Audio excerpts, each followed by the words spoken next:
Hi friends, welcome to Sam institute daily current affairs. April 13, 2024 ఉన్న current affairs చూద్దాం. ఇందులో కొన్ని ముఖ్యాంశాలు. ప్రపంచ సైబర్ నేర సూచి అండి. సో ఈ మధ్యలో మనకి ఎక్కడ చూసినా ఈ సైబర్ నేరాలు అనేది పెరుగుతున్న నేపథ్యం ఉంది. సైబర్ థ్రెట్స్ వస్తున్నాయి, సైబర్ బుల్లింగ్ అంటాం, ఓకేనా, ఇలా చాలా జరుగుతున్నాయి. సో అలాంటప్పుడు మరి ప్రపంచంలో సైబర్ నేరాల సూచి ఎలా ఉంది, దీని ప్రకారం ఏంటంటే ఎలా మనం దాన్ని ఎదుర్కోవాలనే విషయం తెలుస్తుంది అనమాట. ఆ సూచిని విడుదల చేయడం జరిగింది. అండ్ నెక్స్ట్ వచ్చేసి ఇక్కడ భారతదేశ వృద్ధి రేటుని అంచనాన్ని పెంచడం జరిగిందనమాట ఏషియన్ డెవలప్మెంట్ బ్యాంకు. సో అది ఇంపార్టెంట్గా మనకు ఎందుకోసం ప్రొజెక్టెడ్ టార్గెట్ ఉంటుంది గ్రోత్ రేట్ విషయంలో, అవి కూడా అడుగుతున్నాడు. పరివర్తన్ చింతన్. సో పరివర్తన్ చింతన్ అనే ఒక సమావేశాన్ని ఏర్పాటు చేసుకుంది ఒక సంస్థ వాళ్ళు, ఒక సంబంధించినటువంటి విషయంలో. ఎవరు ఈ పరివర్తన్ చింతన ఏర్పాటు చేసుకున్నారో చూద్దామండి, ఓకేనా.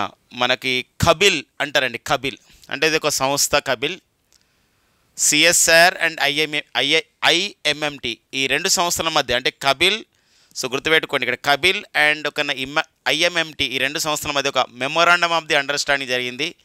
సో మరి ఏ విషయంలో చూద్దాం. అంగారా A5 అనే ఒక సంబంధించినటువంటి కొత్త రాకెట్ని ఒక విజయవంతంగా పరీక్షించడం జరిగింది ఒక దేశం. ఏ దేశం పరీక్షించిందో మనం చూద్దాం. అండ్ మన భారతదేశ సంస్కృతి సాంప్రదాయాలు, ఇటీవల కొన్ని పండుగలు మనకు జరిగినాయి. ఒక్కొక్క పండుగ ఒక పేరుతో మనం పిలుస్తాం. ఇప్పుడు ఉగాది పండుగ మన దగ్గర జరుగుతుంది, మరి ఇదే ఉగాది పేరుతో కర్ణాటకలో కూడా ఉగాది పండుగ జరుగుతుంది. ఇలా కొన్ని దగ్గర ఇప్పుడు గుడిపడవ అనే పండుగ జరిగింది. సో అది దానికి దీనికి ఏంది, ఇవన్నీ కూడా మనకి భారతదేశ సంస్కృతి సాంప్రదాయాలు, పండుగలు, ఉత్సవాలు, గిరిజన నృత్యాలు, వీటిపైన మనకు అడుగుతున్న నేపథ్యం ఉంది. అండ్ సువిధా పోర్టల్ మరి ఈసారి కొత్తగా ప్రారంభించింది మన భారత ఎన్నికల సంఘం. మార్చి 16, 2024న మన 18వ లోకసభ మన యొక్క సార్వత్రిక ఎన్నికల నోటిఫికేషన్ సందర్భంగానే సో మన భారత ఎన్నికల సంఘం సువిధా పోర్టల్ని ప్రారంభించింది. దానికి సంబంధించిన విశేషాలు మనం చూద్దామండి. ఈ నెక్స్ట్ వచ్చేసి మనకు ప్రపంచ సైబర్ నేర సూచి అండి. ఇక్కడ సైబర్ క్రైమ్స్. సో మరి సైబర్ క్రైమ్స్ని మనం ఎదుర్కోవడానికి, సైబర్ క్రైమ్స్లో ఎవరు కూడా కాకూడదనే ఒక ప్రధానమైన ఉద్దేశంతో సో మరి దేశీయంగా, రాష్ట్రీయంగా కూడా చాలా అంతర్జాతీయ పరంగా కూడా ఎన్నో సంస్థలు కృషి చేస్తున్నాయి. అలా ప్రపంచవ్యాప్తంగా సైబర్ నేరాలు ఎలా ఉన్నాయి అనే విషయంపైన అధ్యయనం చేసినటువంటి సంస్థ ఉంది. సో మరి ఆన్లైన్ సంస్థ PLOS-ONE అండ్ PLOS-ONE అనే సంస్థ చేత ఈ నివేదిక విడుదల చేయడం జరిగింది.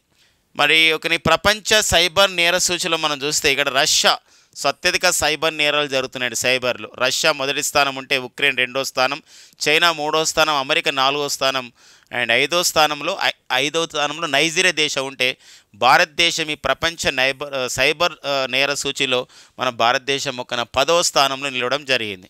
సో మనకి ఇది మన దేశం అయితే సైబర్ నేరాలను అరికట్టడానికి మినిస్ట్రీ ఆఫ్ ది హోమ్ అఫైర్స్లో మనకి ఇక్కడ ఇండియన్ సైబర్ క్రైమ్ కోఆర్డినేషన్ సెంటర్ని కూడా ఏర్పాటు చేయడం జరిగింది. I4C అని చెప్పేసి అంటాం. మరి దీనికి ఈ సైబర్ క్రైమ్స్ జరిగినప్పుడు అంటే మన అకౌంట్లోకి డబ్బులు డెబిట్ కావడమే కాదు, ఇంకా రకరకాలైనటువంటి మనకు ఉన్నాయన్నమాట. అలాంటి అన్నింటిని కూడా అరికట్టడానికి, సైబర్ నేరాలను అరికట్టడానికి ministry of the home affairs వాళ్ళు, కేంద్ర హోంశాఖ వాళ్ళు ఒక హెల్ప్లైన్ నెంబర్ కూడా మన భారతదేశంలో మన ప్రతి రాష్ట్రం కూడా అమలు చేస్తున్నారు. 1930 అండి సైబర్ క్రైమ్ హెల్ప్లైన్ నెంబరు.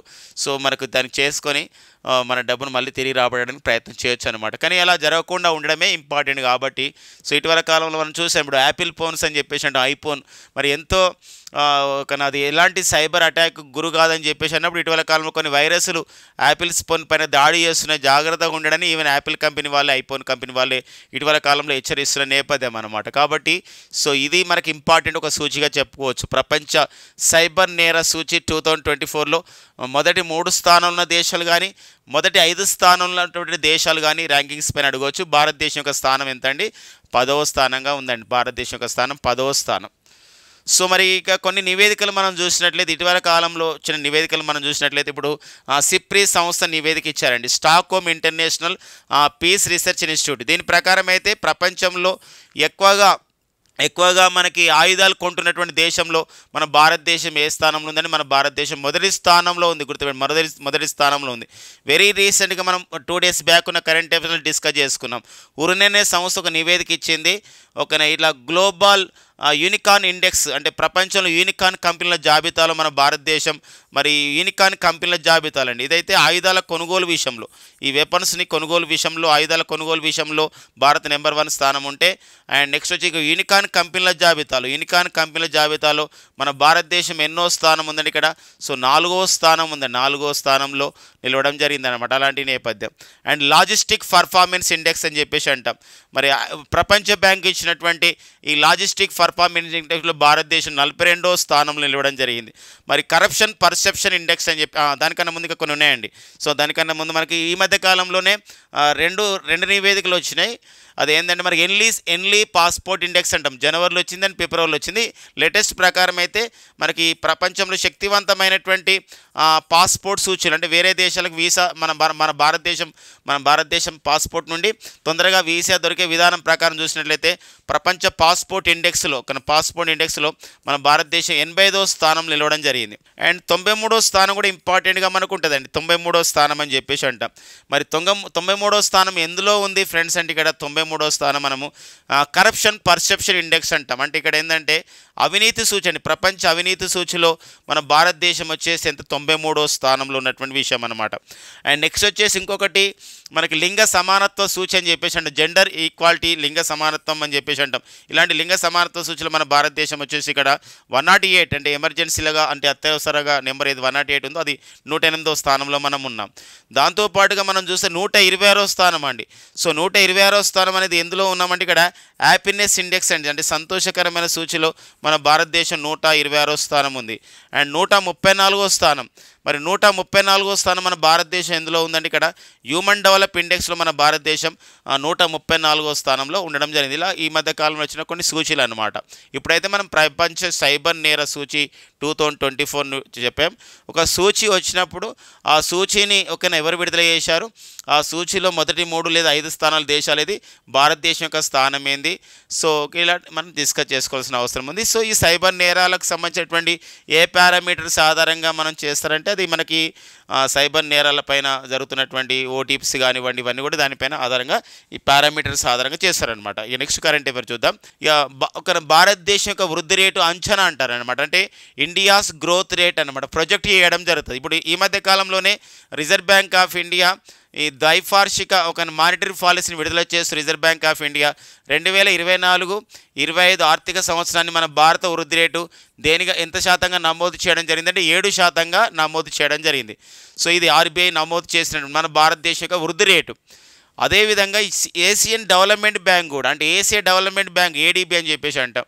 మన భారత వృద్ధి రేటు గతంలో తక్కువగా చూపించింది 6.8 అట్లా చూపించింది. కానీ ఇప్పుడు ఏంటంటే సో మన భారతదేశం వృద్ధి చెందుతున్నటువంటి ఒక భావన ఇవన్నీ ఉన్నాయి కాబట్టి ఇంపోర్ట్స్ అండ్ ఎక్స్పోర్ట్స్ ఇవన్నీ చూసుకొని 2024-25 ఆర్థిక సంవత్సరానికి భారతదేశం ఒక వృద్ధి రేటు అంచనా 7%గా ఉండబోతుందని చెప్పేసి అంచనా చేయడం జరిగింది. అంటే లైక్ దట్ ఆర్బీఐ లాగానే ఇట్లా చేయడం జరిగింది సిమిలర్గా. అండ్ 2025-26 ఈ ఆర్థిక సంవత్సరానికి భారత వృద్ధి రేట్ని 7.2%గా సో ప్రకటించడం జరిగింది, ఒక అంచనా చేయడం జరిగింది. ఏషియన్ డెవలప్మెంట్ బ్యాంక్ అడుగుతున్నాడు అనమాట ఇలాంటివి అంటూ. ఏషియన్ డెవలప్మెంట్ బ్యాంక్ కానివ్వండి, లేకపోతే ఐఎంఎఫ్ లాంటి సంస్థలు కానివ్వండి, ప్రపంచ బ్యాంక్ కానివ్వండి, లేకపోతే స్టాండర్డ్ అండ్ పూర్స్ అనే సంస్థ కానివ్వండి, పిచ్ అనే సంస్థ రేటింగ్స్ ప్రకారం కానివ్వండి, ఇవన్నీ గోల్డ్ మ్యాన్ షాక్స్ సంస్థలు కానివ్వండి, ఇలా ఇస్తున్నటువంటి సంస్థల యొక్క నివేదికల ప్రకారం మన భారతదేశం యొక్క వృద్ధి రేటు ఎలా ఉండబోతుంది, ఎందుకోసమంటే సో అవి మనకి ఇంపార్టెన్స్గా మనకు ఉంటాయి. దాని ప్రకారమే వాణిజ్యానికి పెంచడం తగ్గించడం కానివ్వండి జరుగుతున్నది. ప్రపంచవ్యాప్తంగా ఈ షేర్ మార్కెట్ లావాదేవీలు కూడా దానిపైన ఒక్కోసారి ఆధారపడుతున్న నేపథ్యం అనమాట. సో మరి ఏషియన్ డెవలప్మెంట్ బ్యాంక్ మన భారత వృద్ధి రేటుని ఎంతగా నమోదు చేసింది అన్నప్పుడు 2024-25 అంటే నమోదు చేయడం అంటే అంచనా ప్రొజెక్టెడ్ చేసిందని 7.7%గా. ఏషియన్ డెవలప్మెంట్ బ్యాంక్ అనేది ఎక్కడ ఉందంటారు? ఈ ఏడీబీ సంస్థ అనేది ఎక్కడ ఉందంటే ఫిలిప్పైన్స్ రాజధాని అయినటువంటి మనీలాలో ఉంటుంది. అండ్ ఫిలిప్పైన్స్ రాజధాని మనీలాలో ఈ యొక్క ఏషియన్ డెవలప్మెంట్ బ్యాంక్ ఉంటుంది. మరి ఏషియన్ డెవలప్మెంట్ బ్యాంక్కి ప్రజెంట్ అధ్యక్షుడిగా ఎవరు పనిచేస్తున్నారంటే మసత్సుగు అసకావా. సో మసత్సుగు అసకావా అనేవారు ఏడీబీకి ఏషియన్ డెవలప్మెంట్ బ్యాంక్కి అధ్యక్షుడిగా పనిచేస్తున్నారన్నమాట. ఇలా అంతర్జాతీయమైనటువంటి ఆర్థిక సంస్థలకి ఒక్కోసారి ఎయిడ్స్ని మనకు అడుగుతూ ఉంటారు, దానికి అధిపతులను అడుగుతూ ఉంటారు. ఇప్పుడు ఐఎంఎఫ్ ఉంది, ఐఎంఎఫ్కు అధిపతిని, ఇంటర్నేషనల్ మానిటరీ ఫండ్ అధిపతిని మనం ఎండీగా అని పిలుస్తాం, మేనేజింగ్ డైరెక్టర్. ప్రజెంట్ ఐఎంఎఫ్కి ఎండీగా ఎవరు పనిచేస్తున్నారంటే క్రిస్టలీనా జార్జివ్ అండి. క్రిస్టలీనా జార్జివ్ అని చెప్పేసి ఒక బల్గేరియా దేశానికి చెందినటువంటి ఒక మహిళ వీరు పనిచేస్తున్నారు. ఇదే ఐఎంఎఫ్లో ఫస్ట్ డిప్యూటీ మేనేజింగ్ డైరెక్టర్గా మన భారతీయ మహిళ పనిచేస్తుంది. వారి పేరే గీతా గోపీనాథ్ అండి. గీతా గోపీనాథ్ గారు పనిచేస్తున్నారు. అలాంటి నేపథ్యం. వరల్డ్ బ్యాంక్ ఉంది, ప్రపంచ బ్యాంక్కి అధ్యక్షుడిగా మన భారతీయుడే పనిచేస్తున్నారు. ఈ పదవిని చేపట్టినట్టు మొత్తం మీద 14వ వ్యక్తి మన తొలి భారతీయుడు అజయ్ బంగా పనిచేస్తున్నారు. ఇలాంటి నేపథ్యం అనమాట. యూరోపియన్ సెంట్రల్ బ్యాంక్ అని చెప్పేసి అంటాం, ఈసీబీ. మరి యూరోపియన్ సెంట్రల్ బ్యాంక్కి ప్రజెంట్ అధ్యక్షురాలుగా తొలి మహిళ పనిచేస్తుంది. గతంలో ఐఎంఎఫ్కి ఎండీగా కూడా పనిచేశారు. వారి పేరే క్రిస్టినా లగార్డే. సో సేమ్ ఒకటే పేరు రాసినని మీరు అనుమానపడొద్దు. సో గుర్తుపెట్టుకోండి మై డియర్ ఫ్రెండ్స్. ఇక్కడ క్రిస్టలీనా జార్జివా బల్గేరియా దేశానికి చెందినటువంటి మహిళ క్రిస్టలీనా జార్జివా. ఇదో క్రిస్టినా లగార్డే అనమాట, క్రిస్టినా లగార్డే. సో రెండు పేర్లు ఒకటేలాగా ఉంటాయి కానీ అట్లా కాదు, వీరు వేరే వారు వేరే అనమాట. క్రిస్టినా లగార్డే అంటే ఫ్రాన్స్ దేశం చెందిన మహిళ. వీరు గతంలో ఐఎంఎఫ్కి ఎండీగా పనిచేసిన తొలి మహిళ కూడా రికార్డు పొందడం జరిగిన నేపథ్యం గుర్తుపెట్టుకోవాలన్నమాట. ఓకేనండి, ఇవి మనకి భారత వృద్ధి రేటు అంచనా పెంచినటువంటి ఫిలిప్పైన్స్ పైన మనం డిస్కస్ చేస్తున్నాం. అంటే ఏడీబీ పెంచింది. ఏడీబీ ప్రధాన కార్యాలయం అంటే ఫిలిప్పైన్స్లో ఉంది. ఫిలిప్పైన్స్ అండ్ ఇంకొక విషయం గమనించాలి, బ్రహ్మోస్ అనే మిజైల్ని భారత్ నుండి కొనుగోలు చేసినటువంటి దేశం కూడా ఏదండి, ఫిలిప్పైన్ దేశం అనే అంశం గుర్తుపెట్టుకోండి. ఓకేనా. అంతర్జాతీయ వరి పరిశోధన కేంద్రం అంటే ఇంటర్నేషనల్ రైస్ రీసెర్చ్ ఇన్స్టిట్యూట్. ఓకేనా. ఇంటర్నేషనల్ రైస్ రీసెర్చ్ ఇన్స్టిట్యూట్ కూడా ఎక్కడ కలదని చెప్పేసి అంటే ఫిలిప్పైన్స్ రాజధాని మనీలాలో ఉందన్నమాట. ఒక నెక్స్ట్ చూద్దామండి, పరివర్తన్ చింతన్. సో ఇది వెరీ వెరీ ఇంపార్టెంట్గా ఉంటుందండి. పరివర్తన్ చింతన్ ఇది మనకి కేంద్ర రక్షణ శాఖ నిర్వహిస్తుంది. పర్టికులర్గా ఈ పరివర్తన చింతన అనేది అంటే చింతన అంటే ఒక ఆలోచన, అండ్ నెక్స్ట్ వచ్చి చింతన అనేది కొత్త టెక్నాలజీ వాడడం, అండ్ ఇంకొకటి భద్రతా విషయంలో మనం ఆలోచన ఒక ప్రక్రియను చింతనగా పిలుస్తాం అన్నమాట. సో ఇక్కడ try services conference that is held in ఒక న్యూఢిల్లీ అనమాట. ఇక్కడ ఏప్రిల్ మొదటి వారం 2024లో పరివర్తన్ చింతన అనే పేరుతో try services conference. Try services అంటే త్రివిధ దళాలు అనమాట. త్రివిధ దళాలకు చెందినటువంటి అత్యున్నతమైన అధికారులు ఇందులో పాల్గొనడం జరిగిందనమాట. దీనికి ఎవరు నేతృత్వం వహించడం జరిగిందంటే అనిల్ చౌహాన్ గారు. సో మరి జనరల్ అనిల్ చౌహాన్. సో ఎవరండి అనిల్ చౌహాన్ అంటే so chief of the defence staff అనమాట, సిడిఎస్ అని చెప్పేసి అంటాం. సిడిఎస్ మనకు భారత రక్షణ వ్యవస్థలో రక్షణ దళాల్లో మినిస్ట్రీ ఆఫ్ ది డిఫెన్స్లో కేంద్ర రక్షణ శాఖలో ఏర్పాటు చేయబడ్డటువంటి 5వ విభాగమే ఏదంటే chief of the defence staff. మనకు 2019లో ఏర్పాటు చేయబడింది చీఫ్ ఆఫ్ ది డిఫెన్స్ స్టాఫ్ని. తొలి చీఫ్ ఆఫ్ ది డిఫెన్స్ స్టాఫ్గా పనిచేసిన వారు జనరల్ బిపిన్ రావత్ గారు అండి. జనరల్ బిపిన్ రావత్ గారు వీరు మరణించడం జరిగింది. సో వీరు తొలి chief of the defence staff. మరి బిపిన్ రావత్ తర్వాత ఇప్పుడు రెండవ చీఫ్ ఆఫ్ ది డిఫెన్స్ స్టాఫ్గా పదవి చేపట్టినటువంటి రెండో వ్యక్తి అనిల్ చౌహాన్ గారు. సో వారి నేతృత్వంలోనే పరివర్తన్ చింతన అని చెప్పేసి ఒక కార్యక్రమాన్ని నిర్వహించుకోవడం జరిగిందనమాట. అంటే దేశ భద్రత గురించి త్రివిధ దళాలు ఎలా సమన్వయంగా పనిచేసుకోవాలి, ఆర్మీ కానివ్వండి, లేకపోతే నేవీ కానివ్వండి, దాంతోపాటుగా ఎయిర్ ఫోర్స్ కానివ్వండి, ఈ అందరూ అత్యున్నత అధికారులు ఇందులో పాల్గొనడం జరిగిందనమాట. ఎందుకోసం అంటే ఈ మధ్యకాలంలో చైనా దేశం నుండి కొన్ని కవ్వింపు చర్యలు చేపట్టడం, అంతేకాకుండా చైనా నుండి కవ్వింపు చర్యలే కాకుండా ఇటీవల కాలంలో చైనా అయితే అరుణాచల్ ప్రదేశ్ రాష్ట్రంలో ఉన్నటువంటి మన భూభాగంలో ఉన్నటువంటి కొన్ని గ్రామాలకి సో వారి పేరు పెట్టడం జరిగింది. ఆ నేపథ్యంలో కేంద్ర రక్షణ శాఖ మంత్రి రాజ్నాథ్ సింగ్ సో మీ ప్రాంతంలో కూడా మేము ఇలా పేర్లు పెట్టగలుగుతామని చెప్పేసి ఒక ప్రకటన నేపథ్యం ఉంది. ఈ మధ్య కాలంలోనే జెనీవాలోనే 148వ ఇంటర్ పార్లమెంటరీ యూనియన్ సమావేశం జరిగినప్పుడు సో మరి 148వ ఇంటర్ పార్లమెంటరీ యూనియన్ సమావేశం జరిగినప్పుడు అక్కడ మన రాజ్యసభకి ఉపాధ్యక్షుడైనటువంటి హరివంశ్ నారాయణ్ సింగ్ పాల్గొనడం జరిగింది. అలాంటి నేపథ్యంలో పాకిస్తాన్ కాశ్మీర్ అంశాన్ని ప్రస్తావించినప్పుడు సో మరి మన హరివంశ్ నారాయణ్ సింగ్ ఒక ఘాటైన సమాధానం ఇవ్వడం జరిగింది. సో ఫస్ట్ ఆఫ్ ఆల్ మీ దేశంలో ఉన్నటువంటి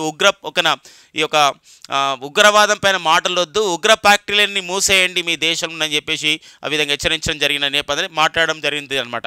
ఇలాంటి నేపథ్యంలో ఈ పరివర్తన చింతన సమావేశానికి ఇంపార్టెన్స్ ఉంటుంది. ఎక్కడ జరిగింది, ఎవరు హాజరయ్యారు, దాని యొక్క నేపథ్యాన్ని కూడా మనం చూసుకోవాల్సిన అవసరం మనకు ఉంటుందండి. ఈ ఆర్మీ అని చెప్పేసి అంటున్నాం కాబట్టి ప్రజెంట్ మన భారత ప్రధాన సైనిక అధికారిగా పనిచేస్తున్న వారు వచ్చేసి జనరల్ మనోజ్ పాండే గారు మన భారత ప్రధాన సైనిక అధికారిగా పనిచేస్తున్నారు.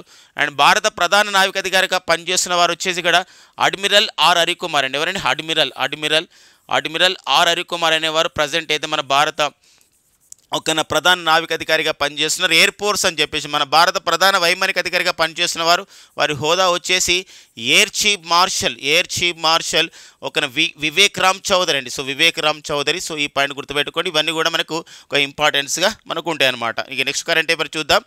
సో మరి కాబిల్ అండ్ ఐఎంఎంటీ అంటే ఇక్కడ ఏంటంటే మనకి భారతదేశం సంబంధించినటువంటి అవసరాల రీత్యా ఎందుకోసం అంటే మనం 2014 సంవత్సరం సెప్టెంబర్ 25న మేక్ ఇన్ ఇండియా అనే కార్యక్రమాన్ని ప్రారంభించుకోవడం జరిగింది. భారత్లో తయారీ రంగాన్ని మనం ప్రోత్సహిస్తున్నాం. కరోనా లాక్డౌన్ టైంలో అయితే ఆత్మనిర్భర్ భారత్ అభియాన్ సో మరి ఇక్కడ అనే కార్యక్రమం ద్వారా స్వదేశీయంగా మన వస్తువులను మనం తయారు చేసుకోవడం స్వదేశీ పరిశ్రమలను ప్రోత్సహిస్తున్న సందర్భం ఉంది. ఇలాంటి నేపథ్యంలో ఈ యొక్క పరిశ్రమలకి ముడి పదార్థాలు ఖనిజాలు అవసరం కాబట్టి ఒక క్రిటికల్ మినరల్స్ అవసరం కాబట్టి ఆ విషయంలో ఒక టెక్నికల్ సపోర్ట్ గురించి ఒక నాలెడ్జ్ కోఆపరేషన్ గురించి కాబిల్ అనే సంస్థకి అండ్ సిఎస్ఆర్కి చెందినటువంటి ఐఎంఎంటీ సంస్థకి ఒక మెమొరాండమ్ ఆఫ్ ది అండర్స్టాండింగ్ ఒక ఎంఓఈని కుదుర్చుకోవడం జరిగింది. మరి కాబిల్ అంటే ఏంటంటే ఖనిజ్ బిదేశ్ ఇండియా లిమిటెడ్ అంటే విదేశాల్లో మన భారతదేశం తరపున ఖనిజాల వెలికి తీసే కాంట్రాక్ట్లను దక్కించుకునే సంస్థ ఖనిజ్ బిదేశ్ ఇండియా లిమిటెడ్. ఇటీవల కాలంలో ఇప్పుడు అర్జెంటీనా దేశంలో లిథియం సంబంధించినటువంటి లోహాన్ని అన్వేషించే విషయంలో ఒక ఒప్పందం చేసుకుంది ఖనిజ్ బిదేశ్ ఇండియా లిమిటెడ్. అంతేకాకుండా ఆస్ట్రేలియా దేశంలో కూడా సో ఇలాంటి ఒప్పందమే చేసుకుందనమాట. ఈ యొక్క ఆ దేశంలో కొన్ని సంస్థలతో ఒప్పందం చేసుకొని కొన్ని లోహాలకు సంబంధించినటువంటి అన్వేషణ చేస్తుందన్నమాట ఖనిజ్ బిదేశ్ ఇండియా లిమిటెడ్. అండ్ సిఎస్ఆర్కి చెందినటువంటి institute of the minerals and materials technology సంస్థ వాళ్ళు ఈ యొక్క సాంకేతికతను ఆ విధంగా అభివృద్ధి చేస్తారు. ఈ రెండింటిని కుదుర్చుకొని ఒక memorandum of the understanding MOE అని చెప్పేసి అంటాం. Technical and knowledge cooperation for the critical minerals అని చెప్పేసి అంటాం. సో మరి ఆ పాయింట్ గుర్తుపెట్టుకోండి. సిఎస్ఆర్ అంటే ఇక్కడ council for the scientific and industrial research అని చెప్పేసి అంటామండి సిఎస్ఆర్. దీనికి ప్రజెంట్ డైరెక్టర్ జనరల్గా పనిచేస్తున్న వారు వచ్చేసి నల్లతంబి కలేసెల్వి. సో వీరి యొక్క ఇంపార్టెన్స్ ఏంటంటే సిఎస్ఆర్కి డైరెక్టర్ జనరల్గా నియమితులైనటువంటి తొలి మహిళ వచ్చేసి నల్లతంబి కలేసెల్వి అండి. ఒక కాంపిటేటివ్ ఎగ్జామ్స్కి వెళ్ళేవారు ఎప్పుడైనా గుర్తుపెట్టుకోండి. సిఎస్ఆర్ కానివ్వండి, ఐసిఎంఆర్ కానివ్వండి, డిఆర్డిఓ కానివ్వండి, దాంతోపాటుగా ఇస్రో ఈ 4 సంస్థల సంబంధించినటువంటి అధిపతులు మనకి ఎప్పుడు ఇంపార్టెన్స్గా మనకు ఉంటారు. సిఎస్ఆర్కి డైరెక్టర్ జనరల్ వచ్చేసి నల్లతంబి కలేసెల్వి కాగా మరి ఐసిఎంఆర్కి డైరెక్టర్ జనరల్గా పనిచేసిన వారు వచ్చేసి Indian council for the medical research so Rajiv Behal అండి. ఎవరండి? రాజీవ్ బెహల్. అండ్ డిఆర్డిఓకి డైరెక్టర్ జనరల్గా చైర్మన్గా పనిచేస్తున్న వారు వచ్చేసి ఇక్కడ సమీర్ వి కామత్ పనిచేస్తున్నారు. ఇస్రోకి చైర్మన్ వచ్చేసి ఇండియన్ స్పేస్ రీసెర్చ్ ఆర్గనైజేషన్ దీనికి శ్రీధర సోమనాథ్ గారు దీనికి పనిచేస్తున్న నేపథ్యం అనమాట. సో ఓకేనా my dear friends, next current paper చూద్దాం. సో ఈ నెక్స్ట్ వచ్చేసి మనకి సదరన్ కమాండ్ హాస్పిటల్. జనరల్గా నావీలో మనకి సదరన్ కమాండ్, ఈస్టర్న్ కమాండ్ అని 4 కమాండ్లు ఉంటాయి. ఇలా సదరన్ కమాండ్ మనకి ఏంటంటే కొచ్చి ప్రధాన కేంద్రంగా ఉంటుంది నావీలో. మరి ఈ సదరన్ కమాండ్లో హాస్పిటల్ ఒకటి ఉంటుంది. అది చాలా హాస్పిటల్ ఉన్నాయి. అందులో సదరన్ కమాండ్ హాస్పిటల్లో ఆర్మ్డ్ ఫోర్సెస్ మనకి మిలిటరీ హాస్పిటల్ మనకు ఉంటుంది. ఏంటంటే ఆర్మ్డ్ ఫోర్సెస్ సంబంధించిన హాస్పిటల్ అది పూణేలో చాలా ఫేమస్ అండి. పూణేలో ఉంది. ఆ ఆర్మ్డ్ ఫోర్సెస్ హాస్పిటల్లో ఏం చేశారంటే చెవికి సంబంధించినటువంటి ఒక ఆపరేషన్ చేశారు. ఆ చెవి అనేది మనకు ఉంటుంది. ఆ చెవి అనేది మనకి చెవిలో లోపల మనకి అతి చిన్న బోన్ అనేది స్మాల్ బోన్ అనేది కూడా smallest bone in the human body అంటే మనకి స్టెపీస్ ఉంటుంది. At the same time biggest అంటే మనకి ఏంటంటే ఫీమర్ అని చెప్పేసి ఉంటుంది తొడ ఎముక. అయితే ఇక్కడ ఏం చేశారంటే ఒక ఫీజో ఎలక్ట్రిక్ అనే ఒక పద్ధతి ద్వారా అంటే విద్యుత్తుని ఆ విధంగా పంపించడం ద్వారా ఒక బోన్ కండక్షన్ ఇయరింగ్ ఇంప్లాంట్స్ అంటే ఏంటంటే చెవిలో సంబంధించినటువంటి వాటిని అమర్చడం జరిగిందనమాట. ఎవరైతే కొంచెం డెఫ్ వాళ్ళు ఉన్నారో అలాంటి విషయంలో ఇది ఒక ఆపరేషన్ చేయడం జరిగింది. టూ ఫీజో అంటే ఇద్దరికి ఇలాంటి ఆపరేషన్ ఏ టెక్నిక్ అంటే దాన్ని మనం ఇక్కడ piezo electric bone conduction hearing implants అని చెప్పేసి అంటాం. ఇంప్లాంట్ అని పెట్టడం అంటే కొత్త వాటిని అమర్చడం అన్నమాట చెవిలో దెబ్బతిన్న భాగంలో. అలా ఇంప్లాంట్ చేయడం జరిగింది. ఫస్ట్ టైం అనమాట భారతదేశంలో ఒక ప్రభుత్వ ఆసుపత్రిలో అంటే first government hospital in India to procure the ఒక piezo electric bone conduction hearing implants అని చెప్తాం. కాబట్టి ఇది అడగవచ్చు రేపు కాంపిటేటివ్ ఎగ్జామ్లో. భారతదేశంలో తొలిసారిగా ఒక ప్రభుత్వ ఆసుపత్రిలో చెవికి సంబంధించినటువంటి piezo electric bone conduction hearing ఇంప్లాంట్ని అమర్చినటువంటి తొలి ప్రభుత్వ ఆసుపత్రి ఎక్కడ ఉందంటే అది పూణేలో ఉంది. ఇది సదరన్ కమాండ్ హాస్పిటల్గా మనకు పూణేలో గుర్తించబడింది. ఇది ఆర్మ్డ్ ఫోర్సెస్ సంబంధించినటువంటి హాస్పిటల్ అనమాట. అది ఆ విషయం గుర్తుపెట్టుకోవాలి. సో ఇదే పూణేలో మరి Neeraj Chopra sports institute stadium కూడా మనకి ఎక్కడ ఉంటుందంటే పూణేలో ఉంటుందండి. పూణేలో నీరజ్ చోప్రా మనకి ఫ్రెండ్స్ మనందరికీ తెలుసు. 32వ ఒలింపిక్ క్రీడల్లో ఇది ఒక జావలిన్ విభాగంలో ఒక స్వర్ణ పథకం సాధించిన ఒక భారతీయుడు వారి పేరుపైన ఇక్కడ స్పోర్ట్స్ ఇన్స్టిట్యూట్ పేరు ఇక్కడ ఉంది పూణేలో. National institute of the virology అనే సంస్థ కూడా ఎక్కడ ఉందంటే పూణేలో ఉంది. Indian institute of the film and television అనే సంస్థ కూడా ఎక్కడుందంటే పూణేలో ఉంది. అంతేకాకుండా ఇప్పుడు సీరం ఇన్స్టిట్యూట్ ఆఫ్ ఇండియా మనకి కోవిషీల్డ్ లాంటి టీకాలని అభివృద్ధి చేయడంలో ఆక్స్ఫర్డ్ శాస్త్రవేత్తలతో కలిసి పనిచేసినటువంటి సీరం ఇన్స్టిట్యూట్ ఆఫ్ ఇండియా అక్కడే ఉంది. ఇటీవల కాలంలో సర్వైకల్ క్యాన్సర్ని గర్భాశయ ముఖద్వార క్యాన్సర్ టీకాని అభివృద్ధి చేసిన సీరం ఇన్స్టిట్యూట్ ఆఫ్ ఇండియా కూడా ఎక్కడ కలదని చెప్పేసి అంటే పూణేలో ఉందండి. నెక్స్ట్ కరెంట్ అఫైర్ చూద్దాం. ఇక నెక్స్ట్ వచ్చేసి మనకి ఓకేనా రష్యా సంబంధించిన అంతరిక్ష విషయం పైన ఒక న్యూస్ అప్డేట్ ఉంది. అంగారా A5 అనే ఒక రాకెట్ని అంగారా A5 అనే రాకెట్ని విజయవంతంగా పరీక్షించింది. ఇది ఒక proton type of the rocket. Soviet Union కాలంలో ఉన్నటువంటి రాకెట్ని తీసుకొని అప్డేటెడ్ చేయడం జరిగింది. మరి ఈ అంగారా A5 అనే రాకెట్ని త్వరలోని చంద్రమండల యాత్ర కానివ్వండి, గూఢాచారం గురించి కమ్యూనికేషన్ ఉపగ్రహాలని పంపించడానికి ఈ అంగారా A5 రాకెట్ను ఉపయోగిస్తారు. అంతేకాకుండా రష్యాలో ఇటీవల అభివృద్ధి చేసినటువంటి ఓస్నోకి అంతరిక్ష కేంద్రం అంటే అక్కడ ఒక లాంచ్ ప్యాడ్ నుండి దీన్ని ఒక విజయవంతంగా పరీక్షించడం జరిగిందనమాట. సో రష్యా చేస్తున్న ప్రయోగాలు కానివ్వండి, రష్యా మనకు గత కొద్ది రోజుల నుంచి న్యూస్లో ఉంటుంది. రష్యాకైతే 5వసారి అధ్యక్షుడిగా నియమితులు కావడం జరిగింది.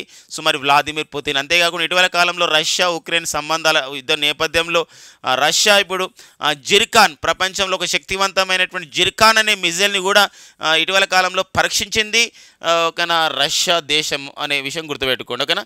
నెక్స్ట్ చూద్దామండి. సో ఇండియన్ హెరిటేజ్ కల్చర్, భారతదేశ సంస్కృతి సాంప్రదాయాలపైన మనకు క్వశ్చన్స్ అడుగుతున్న నేపథ్యం మనకు ఉంటుంది.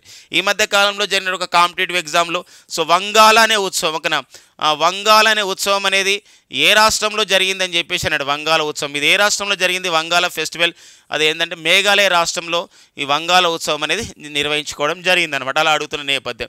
మరి ఇలాంటి నేపథ్యంలో ఉగాది మనకి జరిగింది. మనకి చైత్రమాసంలో మరి వచ్చే పండుగ మనకి ఉగాది పండుగ. సో మరి ఉగాది పేరుతో మనం ఇట్లా ఈ పండుగను ఎక్కడ మనం ఆంధ్రప్రదేశ్, తెలంగాణ, కర్ణాటక రాష్ట్రంలో నిర్వహిస్తాం. ఇదే రోజున ఇదే చైత్ర శుక్లం రోజునే చైత్ర మాసంలోనే ఈ నెలలోనే గుడి పడవ అనే పండుగను ఇక్కడ నిర్వహిస్తాం మహారాష్ట్రలో. సింధీ అనే మతస్థులు, సింధీ అనే వాళ్ళు చేతి చంద్ అనే ఒక పండుగ నిర్వహిస్తారు. జమ్మూ కాశ్మీర్లో ఇదే పండుగను ఏమని పిలుస్తారంటే నవ్రేహ్ అని పిలుస్తారు. అదే మణిపూర్ రాష్ట్రంలో ఇదే పండుగను ఏమని పిలుస్తామంటే ఇక్కడ సాజూబ్ చిరాబా అని పిలుస్తారు. సాజూబ్ చిరాబా వెరీ వెరీ ఇంపార్టెంట్గా మనకు ఉంటుందండి. సో ఉగాది ఇదే పండుగ చైత్రమాసంలో వచ్చే ఈ యొక్క పండుగ మొదటి రోజు అయినటువంటి చైత్రమాసంలోనే ఉగాది పండుగ నిర్వహిస్తారు. ఇదే పేరుని మనకి ఇక్కడ మహారాష్ట్రలో ఇదే పండుగను గుడి పడవ అని పిలుస్తారు. చేతి చందని సింధీ మతస్థులు నిర్వహిస్తారు. నవ్రేహ్ అనే పేరుతో జమ్మూ కాశ్మీర్ ప్రజలు నిర్వహిస్తారు. కొన్ని ప్రాంతాల్లో మణిపూర్ రాష్ట్రంలో సాజూబ్ చిరాబ్ అని ఈ పండుగ నిర్వహిస్తారు. మనకి ఇది భారతదేశ సంస్కృతి సాంప్రదాయాలు పండుగలు. సో మరి నృత్యాలు, శాస్త్రీయ నృత్యాలు ఇలాంటి మనకి ఇంపార్టెంట్గా మనకు ఉంటాయండి. ఓకేనా. నెక్స్ట్ చూద్దాం. సువిధా పోర్టల్. సో ఫ్రెండ్స్ మనకు భారత ఎన్నికల సంఘం 18వ లోకసభ ఎన్నికల్ని లేదా సార్వత్రిక ఎన్నికలు ఇప్పుడు నిర్వహిస్తున్నది. 7 దశలను నిర్వహించబోతున్నారు. మరి 7 దశలు నిర్వహిస్తున్నటువంటి వీటితో పాటుగా ఆంధ్రప్రదేశ్, ఒడిషా, అరుణాచల్ ప్రదేశ్, సిక్కిం ఈ రాష్ట్రాలు కూడా శాసనసభ ఎన్నికలు నిర్వహిస్తున్నారు. ఇలాంటి నేపథ్యంలో ఎన్నికల్లో ఎవరైతే పాల్గొంటారో మరి ప్రజా ప్రాతినిధ్య చట్టం ప్రకారం అయితే మనకి ఇక్కడ model code of the conduct అంటారు. MCC అంటే model code of the conduct అంటే ఎన్నికల ప్రవర్తన నియమాలు అనేది మనకు ఉంటుంది. ఎన్నికల ప్రవర్తన నియమావళిలో భాగంగా ఎవరైతే పోటీపడే అభ్యర్థులు వాళ్ళ ఖర్చుని ఇవన్నీ చెప్పవలసి వస్తుంది, ఇవన్నీ ఉంటుంది. ఎట్ ద సేమ్ టైం సభలను నిర్వహించుకుంటారు మీటింగ్స్ని. ఆ మీటింగ్స్ నిర్వహించుకోవడానికి అనుమతి ఇవ్వడానికి వివిధ సమాజ సౌకర్యాలు అందించడానికి ఇక్కడ ఏంటంటే ఇక్కడ ఎన్నికల నిర్వహణలో పారదర్శకత గురించి ఏం చేశారంటే సువిధా పోర్టల్ని ఆ విధంగా చేయడం జరిగింది. అంటే సువిధా ఇప్పుడు ఒక అభ్యర్థి పోటీ పడుతున్నాడు, అతను ఒక సమావేశం నిర్వహించుకోవాలి ఒక దగ్గర. అలాంటప్పుడు తన సమావేశానికి అనుమతి పొందడం అన్నమాట, సౌకర్యాలు పొందడం అంటే ఎలక్ట్రిసిటీ పొందడం ఇలాంటి విషయాల్లో సువిధా పోర్టల్ వాళ్ళకి ఉపయోగపడుతుంది అన్నమాట. ఇలా ఎందుకోసం ఆన్లైన్ వ్యవస్థ అనేది వచ్చింది కాబట్టి, ఇంటర్నెట్ వ్యవస్థ ఇవన్నీ వచ్చినాయి కాబట్టి తద్వారా సులభతరం చేయడం, ఎన్నికల నిర్వహణలో పారదర్శకత ఇవ్వడం అనే ప్రధాన ఉద్దేశంతో మన భారత ఎన్నికల సంఘం కొత్తగా ఈసారి తీసుకొచ్చిన విషయం ఏంటంటే వివిధ సంబంధించిన మీటింగ్లకు అనుమతి ఇవ్వడానికి సువిధా పోర్టల్ని అమలు చేస్తున్నారు. సువిధా పోర్టల్ అమల్లో ఇప్పటివరకు అయితే తమిళనాడు రాష్ట్రం ముందంజలో ఉందని చెప్పొచ్చు అనమాట ఈ యొక్క మన భారత ఎన్నికల సంఘం ఇచ్చినటువంటి నివేదిక ఆధారంగా. సో ఫ్రెండ్స్ ఇది ఒక విషయం గుర్తుపెట్టుకుని భారత ఎన్నికల సంఘం మన ప్రజెంట్ మనకి భారత ఎన్నికల సంఘానికి ప్రధాన ఎన్నికల కమిషనర్గా పనిచేస్తున్న వారు వచ్చేసి రాజీవ్ కుమార్. మరి ఈ పదవి చేపట్టినటువంటి 25వ వ్యక్తి. అంతేకాకుండా భారత ఎన్నికల సంఘంలో రాజీవ్ కుమార్తో పాటుగా ఇద్దరు ఎన్నికల కమిషనర్లు ఉంటారు. ఒకరు వచ్చేసి జ్ఞానేష్ కుమార్ అండి. సో జ్ఞానేష్ కుమార్, మరొకరు వచ్చేసి ఇక్కడ ఎవరంటే సుఖ్బీర్ సింగ్ సంధు అండి. ఎవరండి? సుఖ్బీర్ సింగ్ సంధు అనేవారు సో ఉన్నారనమాట. ఆ పాయింట్ గుర్తుపెట్టుకోండి. సో ఇది మరి ఆంధ్రప్రదేశ్ ఎన్నికల అధికారిగా పనిచేస్తున్న వారు ముఖేష్ కుమార్ మీనా. సో ముఖేష్ కుమార్ మీనా అనేవారు ఆంధ్రప్రదేశ్ రాష్ట్ర ఎన్నికల అధికారి. తెలంగాణ రాష్ట్ర ఎన్నికల అధికారిగా పనిచేస్తున్న వారు వికాస్ రాజ్ అండి. సో ఆ పాయింట్ కూడా గుర్తుపెట్టుకుంటూ 1950 జనవరి 25న ఏర్పాటు చేయబడ్డ భారత ఎన్నికల సంఘం భారత రాజ్యాంగంలోని 324 నుండి 329 ఆర్టికల్స్ అని తెలియజేస్తాయి ఎన్నికల సంఘం గురించి. జనవరి 25న మనం జాతీయ ఓటర్ల దినోత్సవం జరుపుకుంటాం. Nothing like voting, I vote for sure. నేను ఓటుని మించింది మరి ఏమీ లేదు, ఓటు హక్కుని ఖచ్చితంగా వినియోగించుకుంటున్నామని చెప్పేసి ఈసారి ఓటర్ల దినోత్సవం ఇతివృత్తంగా మనకు ఉందండి. ఇక నెక్స్ట్ వచ్చేసి మరికొన్ని కరెంట్ అఫైర్స్ ఉన్నాయండి. ఇక్కడ on the spot unit citation for anti piracy operations award chief of the navy staff అంటే భారత ప్రధాన నావికాధికారి అయినటువంటి అడ్మిరల్ ఆర్ హరికుమార్ చేత సో ఒక సంబంధించిన నౌకకు ఒక అవార్డు ఇచ్చారనమాట. అదేంటంటే సిటేషన్ అంటే ఒక అవార్డు అండి. అంటే అవార్డు పేరు on the spot unit citation for anti piracy operations అంటే ఇక్కడ ఏంటంటే యాంటీ పైరసీ అని చెప్పి ఏదైనా పైరసీ జరుగుతున్నప్పుడు, ఏదైనా ఓడలపైన నౌకలపైన దొంగలు పడ్డప్పుడు, పైరేట్స్ పడ్డప్పుడు, లేకపోతే ఏమైనా డ్రగ్స్ కానీ ఇట్లా అయినప్పుడు చాలా జాగ్రత్తగా ఉండడాన్ని మనకి ఇక్కడ యాంటీ పైరసీ ఆపరేషన్స్ అని పిలుస్తాం. ఈ అవార్డుని ఎవరికి ఇచ్చారంటే ఐఎన్ఎస్ శారదా అనే నౌక ఇవ్వడం జరిగింది. ఇండియన్ నేవల్ షిప్ అయినటువంటి ఐఎన్ఎస్ శారదాకి ఇవ్వడం జరిగింది. ఇది సదరన్ నేవల్ కమాండ్లో కొచ్చిలో జరిగిన కార్యక్రమంలో ఆ సంబంధించిన అధికారులకు ఇవ్వడం జరిగింది. ఎందుకోసం అంటే ఈ ఐఎన్ఎస్ శారదాకి ఇచ్చారంటే safe release of the 19 crew members అంటే ఇరాన్ దేశానికి పాకిస్తాన్ దేశానికి చెందినటువంటి ఒక సంబంధించినటువంటి ఒక పడవ పైన వాళ్ళు చేపలకు వెళ్ళడం జరిగింది. ఒక ఫిషింగ్ వెజల్ అనే ఒమారి అనే ఒక ఫిషింగ్ వెజల్ పైన వెళ్ళినప్పుడు ఈ ఈస్ట్ వెస్ట్ ప్రాంతంలో ఉన్నటువంటి సొమాలియాలో ఉన్నటువంటి ఈస్ట్ వెస్ట్ ప్రాంతంలో సో ఈ నౌకని సంబంధించినటువంటి సొమాలియా పైరేట్స్ అట్లా చేసినప్పుడు దాడి చేసినప్పుడు ఆ క్రూ మెంబర్స్ని 19 మంది కాపాడడం జరిగింది. సో ఆ నేపథ్యంలో వేరే దేశాలు అయినప్పుడు కూడా కాపాడడం అనే ప్రధానమైన ఉద్దేశంతో ఈ అవార్డు ఇవ్వడం జరిగింది. వెరీ వెరీ ఇంపార్టెంట్గా ఉంటుందండి. ఇటీవల కాలంలో east west of the Somalia ప్రాంతంలో ఫిషింగ్ వెజల్ అయినటువంటి ఒమారి అనే ఒక ఓడలో ఉన్నటువంటి 19 మంది క్రూ మెంబర్స్ని కాపాడినందుకు ఈ క్రింది ఏ భారత నౌకకి భారత ప్రధాన నావికాధికారి అడ్మిరల్ ఆర్ హరికుమార్ చేత on the spot unity citation for anti piracy operations award వచ్చింది అంటే సో అది ఐఎన్ఎస్ శారదా సంబంధించిన నౌకకు అనమాట, ఆ టీంకి. ఇక నెక్స్ట్ వచ్చేసి కోరెంత దగ్గు అండి. హూపింగ్ కాప్ అని చెప్పేసి అంటాం, ఫెటుసిస్ అని చెప్పేసి అంటాం. ఈ కోరెంత దగ్గు మరి కోరెంత దగ్గుని తీవ్రమైంది. చైనా, చెక్ రిపబ్లిక్, నెదర్లాండ్స్ దేశంలో, ఫిలిప్పైన్ దేశంలో కొన్ని మరణాలు కూడా సంభవించాయి. ప్రజెంట్ అయితే మన ప్రపంచ ఆరోగ్య సంస్థ ఇచ్చిన నివేదిక ప్రకారం అయితే యూకే, యుఎస్ఏ, ఆస్ట్రేలియా దేశాల్లో కోరింత దగ్గు చాలా తీవ్రంగా ఉందని చెప్పేసి ఉంది. దీనికి గల కారణం మీద టీకాపై నిర్లక్ష్యం చేస్తున్నారు. ఏదైతే డిపిటీ అని చెప్పేసి అంటాం కదా, ఇప్పుడు ట్రిపుల్ యాంటీజెన్గా పిలువబడే డిపిటీ అని చెప్పేసి అంటాం, డిప్తీరియా, పెట్టుసిస్, టెటానస్ అని చెప్పేసి అంటాం. ఈ టీకాని ఇంకా మరింతగా విస్తృతపరచుకోవాలని చెప్పేసి దీని యొక్క విషయం అండి. సో ఇది ఒక మనకి ప్రపంచ ఆరోగ్య సంస్థ అంతర్జాతీయ విషయాల్లో ఇంపార్టెంట్గా మనకు ఉంటుంది. నెక్స్ట్ వచ్చేసి మనకి global trade outlook and statistics report అండి. WTO విడుదల చేయడం జరిగింది 2023 సంవత్సరం డేటా ప్రకారం. అంటే ఇప్పుడు చూడండి, ఎకనామిక్ అవుట్లుక్ అనే నివేదిక అయితే IMF విడుదల చేస్తుంది. కానీ గ్లోబల్ ట్రేడ్ అవుట్లుక్, ట్రేడ్ అంటే వ్యాపార వాణిజ్యం ఎలా జరిగిందని చెప్పేసి నాకు స్టాటిస్టిక్స్ ఒక రిపోర్ట్ని విడుదల చేయడం జరిగింది. గ్లోబల్ ట్రేడ్ అవుట్లుక్ ఎవరు విడుదల చేశారు? WTO విడుదల చేసింది. వరల్డ్ ట్రేడ్ ఆర్గనైజేషన్ 2023 సంవత్సరానికి డాటా ఆధారంగా విడుదల చేయడం జరిగింది. సో మరి ఆసియా ఖండంలో మనం చూసినట్లయితే చైనా నుండి అనేది మనకి ఎక్కువగా ఎగుమతులు జరుగుతాయి. గతంతో 2019తో పోలిస్తే గతంలో అయితే 62.8% జరిగినాయి చైనా నుండి ఎగుమతులు. కానీ ఈసారి తగ్గినాయి అనమాట. చైనా నుండి 2019తో పోలిస్తే 2023లో ఎంత అంటే గతంతో పోలిస్తే అంటే గతంలో 62% ఉండి ఇప్పుడు 60.2% ఆ విధంగా తగ్గినాయి అని చెప్పి చెప్పడం జరిగింది అనమాట. అంటే 2% తగ్గింది. అండ్ ఇంటర్మీడియట్ గూడ్స్ ట్రేడ్ అనమాట, అంటే ఒక 6%కి చేరడం జరిగింది. అంటే ఇంటర్మీడియట్ గూడ్స్ అంటే దేశాల మధ్య ఏంటంటే ఒక ఎగుమతులు దిగుమతుల యొక్క విషయం చూసినట్లయితే ఒక 6%గా నమోదు కావడం జరిగింది. ప్రపంచంలో మనకి ఇప్పుడు ఈ యొక్క ట్రేడ్ విషయంలో, వ్యాపార వాణిజ్య విషయంలో ఈ యొక్క ఓడల ద్వారా రవాణా జరుగుతూ ఉంటుంది. పనామా కెనాల్ మీదుగా ప్రపంచంలో మొత్తం ఒక 100% వ్యాపారం నిర్వహిస్తే వస్తువుల్లో అందులో 6% గ్లోబల్ ట్రేడ్ ఏ పాత్ర ఉందో పనామా కెనాల్ నుండి పోవడం జరిగింది. పనామా కెనాల్ అండి. అదే సూయజ్ కెనాల్, మరి సూయజ్ కెనాల్ అనేది సో మరి ఒక 12% గ్లోబల్ ట్రేడ్ ఇందులో జరిగిందనమాట. సుయాజ్ కెనాల్ ద్వారా. సో మరి ఇది కృత్రిమంగా ఒక నిర్మాణం చేసినటువంటి ఒక కెనాలే, ఒక కాలువనే Suez canal. So 12% global trade జరిగింది, కొంచెం తగ్గిందనమాట. ఎందుకోసం అంటే అక్కడ వాటర్ అనేది తక్కువ ఉందని నేపథ్యంలో కొంచెం తగ్గిందని చెప్పేసి WTO ప్రకటించింది. మరి పర్టికులర్గా చూసినట్లయితే యునైటెడ్ స్టేట్స్ అమెరికా ఇంపోర్ట్స్ అంటే ఇన్ఫర్మేషన్ కమ్యూనికేషన్ టెక్నాలజీ ICT అంటాం కదా, అలాంటి ఉత్పత్తులు మన భారతదేశానికి ఎక్కువగా వస్తాయి ఆసియా ఖండంలో. గతంలో 45.1% వస్తే ఇప్పుడు 32.6%గా తగ్గడం జరిగిందనమాట. ఈ యొక్క ఇన్ఫర్మేషన్ కమ్యూనికేషన్ టెక్నాలజీ, ఫోన్లు కానివ్వండి, వివిధ ఒక 5G సర్వీసెస్, ఇవన్నీ కూడా. దీనికి మరి ఈ గ్లోబల్ ట్రేడ్ అవుట్లుక్ విషయంలో కొన్ని చర్యలు అనేది చాలా బాగున్నాయని చెప్పి WTO ప్రశంసించడం జరిగింది. ఇండియా, జపాన్, ఆస్ట్రేలియా దేశాల మధ్య జరిగినటువంటి ఒక ఒప్పందం ఉంది, ఒక కూటమి ఉంది. ఏమని ఈ 3 దేశాలు ఎలా కూటమి ఏర్పాటు చేసుకుందంటే సప్లై చైన్ రీసైలెన్స్ ఇనిషియేటివ్. అంటే మన మనం ఈ 3 దేశాల మధ్య వాణిజ్యాన్ని మనం పెంపొందించుకోవాలి అనే ప్రధానమైన ఉద్దేశంతో SCRIని ఏర్పాటు చేశారు. ఈ సప్లై చైన్ రీసైలెన్స్ ఇనిషియేటివ్ ఇది చాలా బాగా నడుస్తుంది అని చెప్పేసి చేయడం జరిగిందనమాట. మనకు అడిగే అవకాశం ఉంటుంది.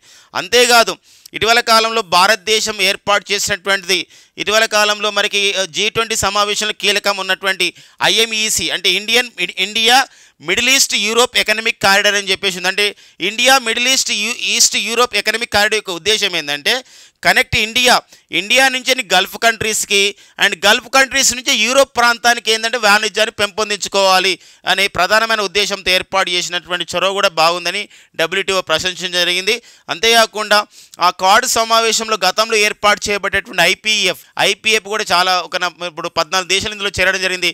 Indo Pacific economic framework for the prosperity అని చెప్పేసి అంటామండి. ఇండో పసిఫిక్ ఇది కూడా అంటే ఇండో పసిఫిక్ ప్రాంతంలో ఎకనమిక్ ఫ్రేమ్వర్క్ అనమాట. ఆర్థిక పరమైనటువంటి ఒక ఫ్రేమ్వర్క్ చేసుకొని వాణిజ్య విషయంలో ఒక ప్రాస్పారిటీ అంటే ఏంటంటే సౌభాగ్యం, అంటే ఇక్కడ మనం ఒక ఆదాయాన్ని మనం మెరుగుపరుచుకోవచ్చు అని చెప్పేసి ఒక ఒప్పందం ఉంది.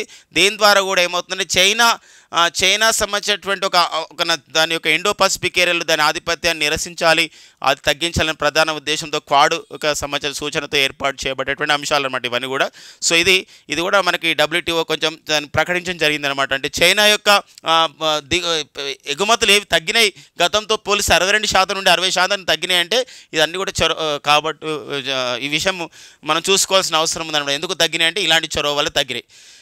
ఎలా అడిగే అవకాశం ఉందంటే ఇక్కడ WTO విడుదల చేసినటువంటి global trade outlook and statistics report ప్రకారం 2023 డేటా ప్రకారం సో ఆసియా ఖండంలో ఏం జరిగింది, ఇంటర్నేషనల్ గూడ్స్ ట్రేడ్ ఎంత శాతం చేరింది, అండ్ కెనాల్ నుండి పనామా కాలువ నుండి ఎంత శాతం గ్లోబల్ ట్రేడ్ నడుస్తుంది, సుయాజ్ కెనాల్ నుంచి ఎంత నడుస్తుంది, US ఇంపోర్ట్స్ 2023లో 45% నుండి ఎంతకు తగ్గినాయి, లేకపోతే ఈ సంబంధించిన ఇనిషియేటివ్ కూడా అడిగే అవకాశం మనకు ఉంటుందండి. ఓకే, నెక్స్ట్ కరెంట్ పేపర్ చూద్దాం. సో మనకి world most powerful MRI scan ఇటీవల విడుదల చేయడం జరిగింది.